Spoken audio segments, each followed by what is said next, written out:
Good afternoon and thanks for joining us. I'm Judy Simpson. During the winter in Vermont, it's not uncommon to see cows outside in the pasture. Some farmers use winter grazing practices, which provide good nutrition for the cows and is more economical for the farmer than buying grain and hay. As we all know, it's been a very mild winter so far, but this is the time of year to learn about winter grazing and how farmers determine whether their animals should be outside. Across the Fence's Keith Silva introduces us to a Vermont farmer who utilizes winter grazing and whose animals are seen by thousands of passers-by on Interstate 89 every day. Come on, cows! Come on, cows, come on! This is how Bruce Hennessy rings the dinner bell. That seems to work out pretty well. It's late November, and long after the last leaf has fallen and the growing season has gone by, Hennessy continues to graze his cattle on 30 acres along the Winooski River in Richmond. The cereal rye and the ryegrass has come up in this late fall, early winter period for our winter grazing program. We're doing some experiments with how far we can go without feeding hay to our cows. And we've been down here now since mid-October, about when the perennial grasses have kind of stopped growing. As you can see, we've had a nice crop of ryegrass and rye that's really doing well with our cows. Late season grasses aren't the only things that thrive in these cooler conditions. These cows love being out, below freezing temperatures. They love being outside. They do extremely well. They develop extremely hardy winter coats. They have a good heated water source and minerals and a very closely sheltered area that they can get into when the wind gets whipping up and severe in here. Winter grazing keeps animals on pasture longer, which in turn keeps more money in the farmer's pocket. The more you can extend your grazing season, the more economical that'll be for your farm, and also the better it'll be for your cows, particularly cows you're trying to grow for meat production. Along with benefiting the animals and the farmer, grazers provide gains beyond the farm gate. The money that Bruce and the other farmers they make, that all stays in our local economy. I mean, Bruce uses a local fence guy, to build his fence for him. One of the main things that grass-based farms are really generally committed to is recognizing that they're supporting their local economies rather than supporting, a large grain farm out in the Midwest. Let me open up the VGFA webpage. Colby works for UVM's Center for Sustainable Agriculture as a coordinator for the Vermont Pasture Network. She also oversees the Vermont Grass Farmers Association, a 300-member group that continues to grow in popularity. I wouldn't be surprised if in the beginning people thought that grass farming was something like a fad, but it's really shown itself to become a trend. More importantly, the number of actual grazing farms has increased, and the number of dollars raised for grass-based farms has increased. And there are, farms cropping up in all different parts of the state and the region. How many acres here, Bruce? 150. 150, and you rent 300 down in Richmond. That's right. Hennessy's home farm in Huntington brings to mind the old nursery rhyme about Old MacDonald. There are sheep, pigs, horses, chickens, and of course, cows. We're a diversified farm, and what we try to do is have all the animals work together. They all fulfill a particular niche in our program. We'll have pigs in a certain area, and we definitely will graze through those areas, but then we'll put in cows, and then sheep will run behind them. And then after the cows and sheep have gone through, we'll bring chickens through, and they eat parasites, spread manures, spread out all sorts of different things, and actually cleanse the pasture pretty well. Using animals instead of tractors and plows to work the land keeps Hennessy's fuel costs low, reduces erosion, and improves the health of the soil. Another innovation that Hennessy employs creates a kind of outdoor buffet line. Well, we're seeing our brood cows up on the hill here. They are on hay right now. One of our methods on our steep ground here for actually distributing manure when we are feeding hay during the late fall and winter before they go inside is that we're taking our round bales and we're rolling them out in long strips. And we're trying to cover ground with that. And what that does is distributes manure all over the place rather than sitting a round bale down on the ground and having them all focus on a small circle. First of all, that gives every cow a place at the table. The other part of it is that this is pretty low-end hay. It's late first cut hay.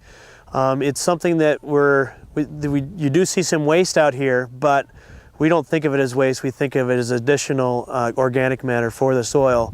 And we've had great results with improving our fertility out here with that kind of program.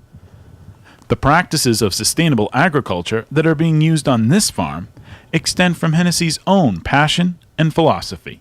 Allowing the cows to do what they naturally want to do, go out and feed on the grasses that they've evolved to feed on, but also the thing I'm most passionate about is producing the healthiest possible food that you can produce. Healthy food from healthy animals raised on healthy soil. There is some potential just to let the grass grow then. Absolutely. Yeah, we love letting the grass grow. That's right. Whatever the season. In Richmond, I'm Keith Silva with Across the Fence. Well, thank you, Keith. For our next segment, we spotlight another important agricultural issue. The issue is safety. We've all heard the cliche, safety is no accident. Well, for farm workers, safety really is a matter of life and death. According to the U.S. Department of Labor, agriculture consistently ranks as one of the nation's most dangerous occupations. The department reports that more than 200 farm workers nationwide are injured every day, and about 5% of those injuries result in a permanent disability. University of Vermont Extension works extensively with farmers and their families regarding health and safety. Extension hosts workshops and conferences that highlight common safety issues and teach how to reduce or eliminate the problem. Let's rejoin Keith Silva with more on agricultural safety. Safety is not guaranteed, especially when working with big equipment and large animals. Agriculture ranks as one of the most dangerous industries worldwide. Every day, 243 agricultural workers suffer a serious lost work time injury, according to the United States Department of Labor. At a recent conference for the International Society of Agricultural Safety and Health, agricultural professionals from around the world met in Vermont to network and to raise awareness about farm safety. We have this idyllic picture of what farming is like, and that's not necessarily what it is. So the more we can help people understand that yes, farming is a wonderful way of life, but it also can be extremely dangerous, and all of those hazards and health issues can also impact what the consumers get. If a farmer is injured and can't maintain the farm, they may lose the farm. University of Vermont Extension is a nationwide leader in the promotion and education of farm safety. Programs like the Rollover Protective Structure, or ROPS, provide farmers with a rebate to retrofit old tractors with rollover bars. So it allows me to step up and then into the tractor. UVM Extension's AgriBility program helps farmers who have been injured on the job or suffer from a disability due to farm work. I think in some states they would be very envious of what's going on in Vermont and the amount of emphasis that's been put on ag safety and health. Some states do very well. It varies, but the more we can learn and see, that's one of the things we learn at conferences like this. We may find an agency or department that we hadn't even thought of that we could work with when we go back home to broaden that impact that we have and engage even more people in helping to understand that issue. Farm families, especially children, are an important part of farm safety. UVM Extension's 4-H program works with its members to learn how to safely operate farm machinery and how to behave around farm animals that are often twice the size of the child. 4-H also provides outreach in schools by providing curriculum to teachers or taking part in safety fairs like this one at the Peachum School. Many of these students here at Peachum come from farms because a farm is, especially to a child, very inviting. You know, children are very curious by nature, and they're drawn to a farm, to the animals, to the equipment, the tractors. My fear is that often, especially if they've grown up around a farm, they may be a little too comfortable around it. So I really wanted to make sure that they were aware of some of the dangers around the farm. Farms are everywhere in Peacham pretty much. There's a farm right down there, and like if you're crossing the road and there's a big tractor that's blocking you and there's a car coming and the car doesn't see you, you can get hit and get injured. We work very hard in making sure that youth are trained and can do age-appropriate tasks on the farm. They're our future. The average age of farmers are in the mid-50s or higher, and if we don't have young people coming up and learning how to farm and learning how to safely farm, again, we won't have that industry in the future. So it's extremely important that we involve youth in the farming operations, but make sure they do it safely. In addition to information sessions and impromptu meetings with colleagues, these attendees hit the road to visit the front lines of agricultural health and safety, Vermont farms. One stop on the tour was the Conant farm in Richmond. A little bit of rain didn't dampen anyone's spirits as Dave Conant, his wife Deb, and their son Ransom talked shop in the farm's repair shop. The Conants were given the Vermont Governor's Award for Outstanding Workplace Safety in 2011. We always want the back door to look as good as the front door. And if you have that attitude, then you tend to take care of both of them.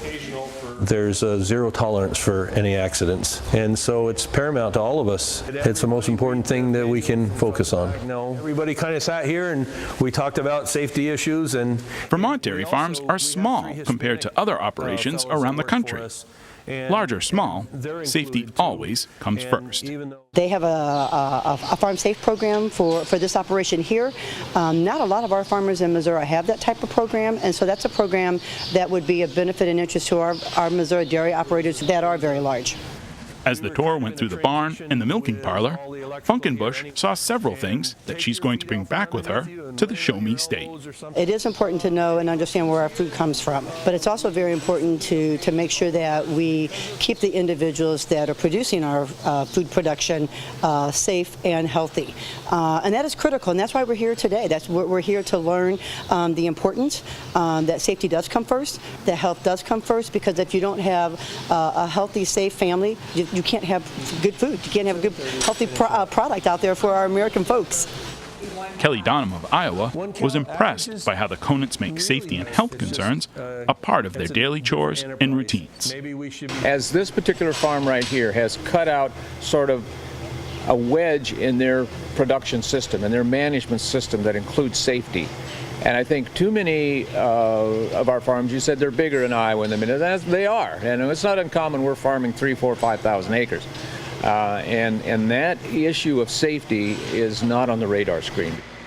We need to be able to try to import some of that in our state and to make that a part of the management system and production system of each operation.